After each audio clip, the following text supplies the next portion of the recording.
Never waste a good crisis. And when it comes to the economic crisis, don't waste it when it can have a very positive impact. You never want a serious crisis to go to waste. The way we're going to win over the long term is not just militarily. We've got to win over hearts and minds. And what that means is we've got to invest in countries that have no educational infrastructure, have no means for young people to get ahead. We've got to give them a stake in creating the kind of world order that I think all of us would like to see. Stay tuned for Politics and Religion.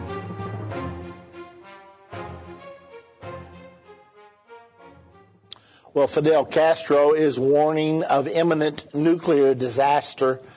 Here's what his story says. He wrote an article. The escalating tensions between Iran and the United States could lead to a new worldwide nuclear catastrophe. Former Cuban leader Fidel Castro warned on Monday. I have no doubt that as soon as U.S. and Israeli warships try to inspect the first Iranian cargo ship, it will be the exact moment when the terrible war will begin, Castro said in the article titled Knowing the Truth in Time. A disaster is coming quickly, and a war would start even before the quarterfinal of the 2010 World Cup in South Africa, he added. The UN Security Council adopted a resolution earlier this month imposing new sanctions against Iran over its controversial nuclear program, including restrictions on its shipping and air cargo operations. Now, coming from another quarter, we might disregard this. However, Mr. Fidel Castro fellowships regularly with many of the leaders that would be considered allies to Iran. And to have this warning from him is something we need to take notice of, especially since on this program we've discussed repeatedly what the flashpoint will be to the prophesied war, World War III, that's told about in Revelation chapter number 9, verse 13 through 20. It states there, in case you're not familiar, that a war is coming that will ultimately kill 1/3 of mankind.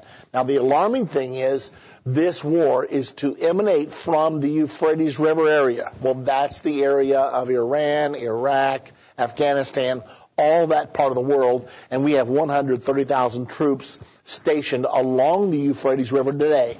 The prophecy there in Revelation chapter 9, verse 13 through 15, specifically states that this war will begin from the Euphrates River area, and verse 15 says that it will result in the killing of 1/3 of the human race. That's 2 billion people.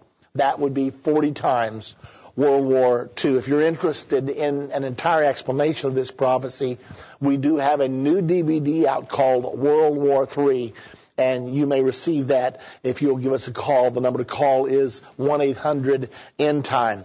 Now, while all this is happening, this article appears just yesterday. Iran is surrounded by U.S. troops in 10 countries.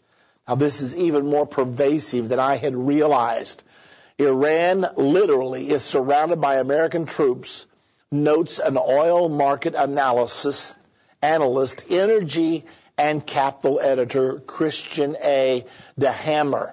There is no evidence of an imminent attack, but he connects a number of recent events and the presence of American soldiers to warn that oil prices might soar with or without a preemptive strike aimed at stopping Iran's nuclear power ambitions. And then he goes on to list many of the things we have been talking about for the last several days on this program. But he points out that Iran is bordered on the east by Pakistan and Afghanistan.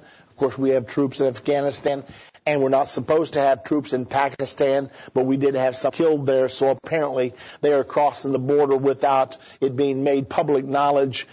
Furthermore, not only are we in Pakistan and Afghanistan, but the Persian Gulf is Iran's southern border. The Persian Gulf runs on the south side of Iran, and we have 11 warships that just went into those waters very, very recently, and an Israeli ship also has reportedly joined the U.S. Armada. One Israeli ship is equipped with nuclear weapons, at least one, and they've already made the plans that they will have from now on at least one nuclear-equipped ship there at all times. Now, besides that, Kuwait is one of Iran's neighbors, and you know that we went in and defended Kuwait against Saddam Hussein back in 1991. Well, we've had bases there ever since. So we have bases in Kuwait. We have troops in Iraq. We have troops in Afghanistan. We have troops in Azerbaijan, which is also bordering Iran, and many other places. A total of 10 nations surrounding Iran have U.S. troops based there. So Castro says the wrong move, and it will be war. Many members of Congress are promoting a national ID card as the solution to illegal immigration. At the same time, many Americans believe a national ID card is simply a precursor to the prophesied mark of the beast spoken of in the Bible. How do we solve our illegal immigration problem without a national ID? We'll answer today on Politics and Religion. Look, there are two things I don't discuss: politics and religion. In my house, we don't talk about politics and we don't talk about religion. I'll talk to you about anything except politics and religion. I never talk about politics and religion. Politics determines how we'll live here on earth. Religion determines how we'll live forever. I'm Irvin Baxter. I think it's time we talk about it.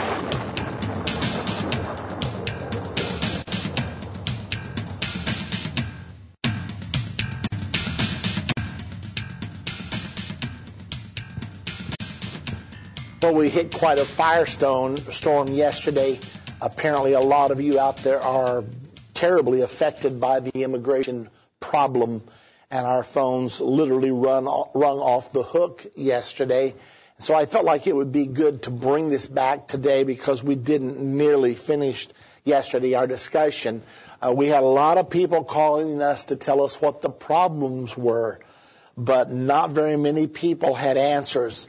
And, really, I think the time has come for someone to grapple with the problems and come up with some real bona fide workable solutions. So I thought we would bring